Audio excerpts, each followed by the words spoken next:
So I remember it clearly. I was 17 when I first picked up Jack Kerouac, and it was a copy of On the Road that my brother's roommate had. And my brother's roommate, this was back when they were in college. They He worked at a bookstore, and he used to bring home all sorts of discounted materials, and that's one thing that he brought that nobody had picked up.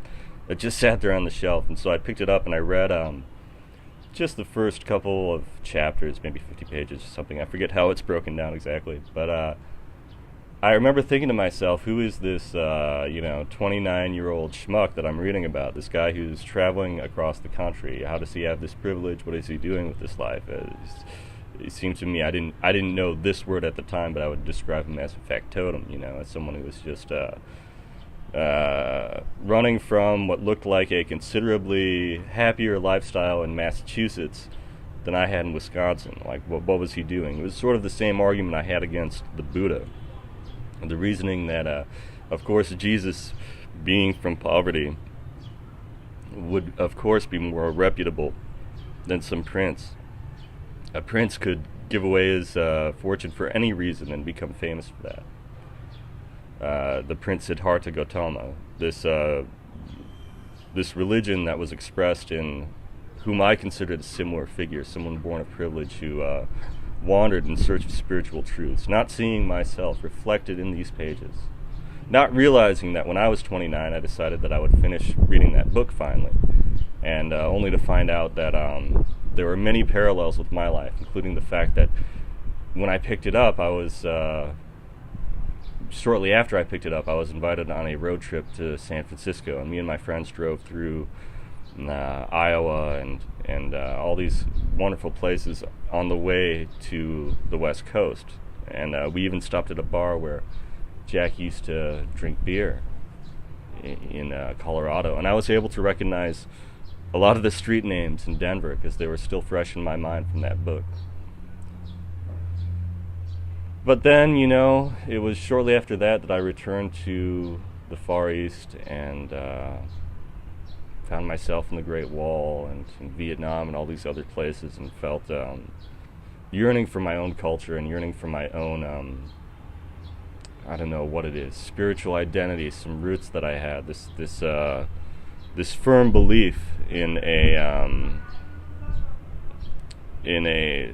state, a Christian identity that I felt like I had been losing, or at least abandoning, in my wild years. And in my search for liberation, it seemed that it was always on the side of chaos and never totally on the side of order, as much as I admired it and looked to it and thought about it. But it really has little to do with chaos or order. It's like Jack just going out in the woods in North Carolina during an unusually cold winter and meditating and just sitting there for hours in dhyana and just letting the moment be the moment, just letting the present be the present.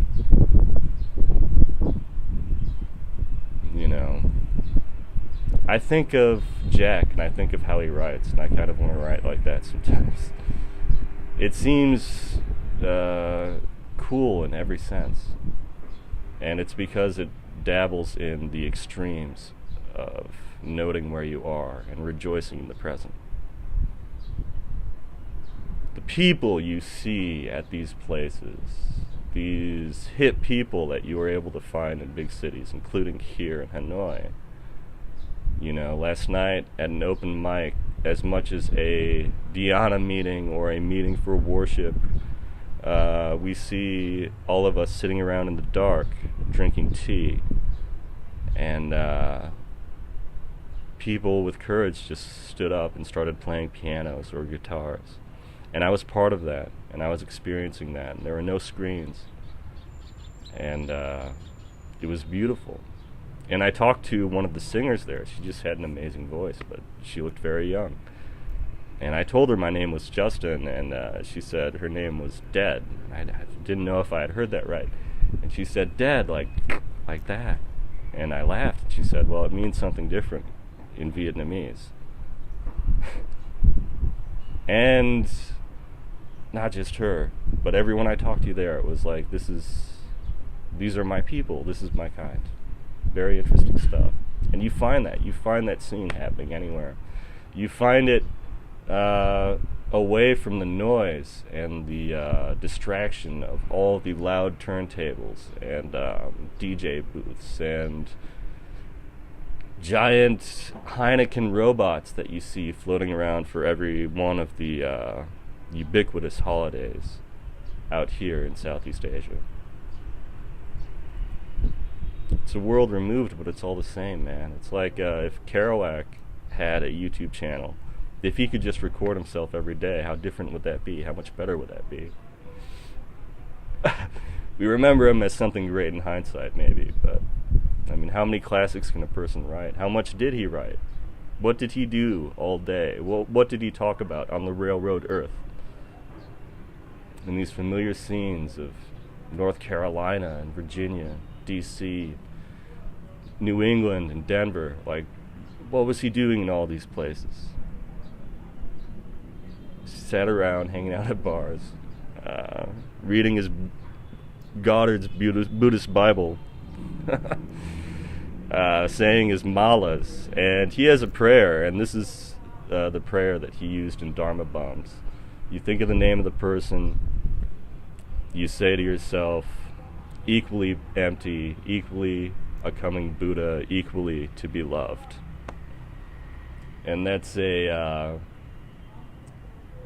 think it's a mata meditation that you can say on a mala, count on beads, as you just go through your head, and you forgive everyone that has ever hurt you, and you forgive yourself for your misrepresentation or misunderstanding or distortion of the events as they truly were. You forgive yourself for your pretenses, and in doing that, you forgive others. And that's a very simple message. And that's like the spiritual,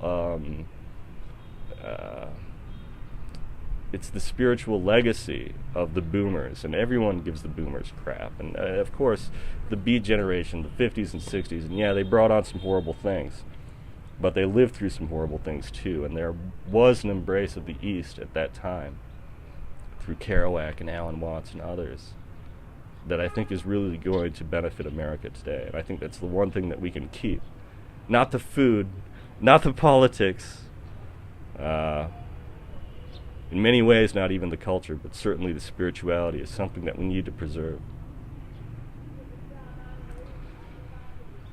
And more than that, more than simply the spirituality that Jack talked about, and more than just being able to capture everyday life as it was happening in such a way as Joyce was able to, I think Jack really talked about the poverty of inner experience and what it feels like to be bored and alone, or in the long spaces in between life where you're not really doing anything but you're waiting for something to happen, or something is going to take over suddenly and you're just sort of drifting around town.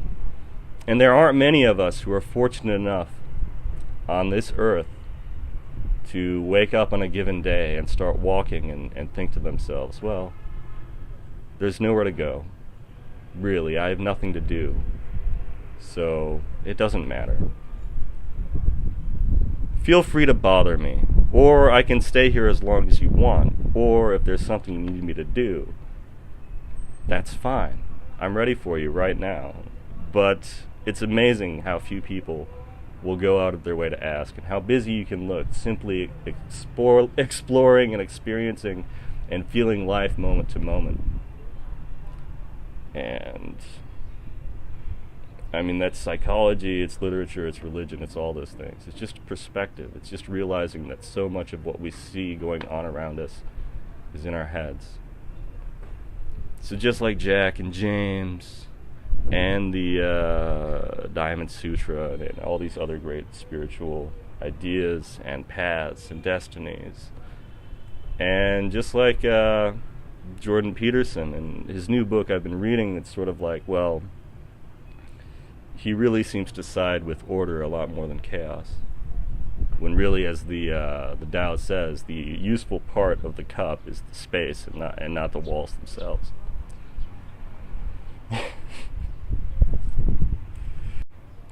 All I can say is that I'm here to be helpful, and I want you